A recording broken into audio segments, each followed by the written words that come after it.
Qaqa satırıq. İstəyən olsa əlaqə saxlasın. Qiyməti 350 manat. Kondisioneri də var. Üstü də çək, kondisioneri. Yəni kondisioneri də çək. Düşür kondisioneri. Üstdə. Gördün, 2 dənə kondisioner. 1500 var. 2500'lük kondisionerdir. 90 o edir. Kruzası da bir 100 manat çıxardır. İli də 65'dir. Daverlus'ta verilir 1 illik. Nə bilim, gündəlik sürülən maşındır, xaladenlikdir, toz soğurandır. İçinə araq-maraq yığırıq, dondurur.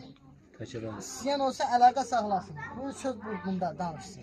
Ne içinde dayı dedi? Satırım. Ya üzünə bax dedi, üzünə bax dedi. Nə arsan? Satırım. Bax, üst qorsu da çək qan. Muftanın üst qorsu da çək, bax. İçi yaxşı belə Bax, belə eləyirsən. Bax belə də gedir. Bax qaqa, bax belə pəncərəsi də çıxır. Bax, indi görsələr. Bax, Belə açılır. də olur. Açılır. Yəni isti Qiyməti 400 manat. Ölüsü.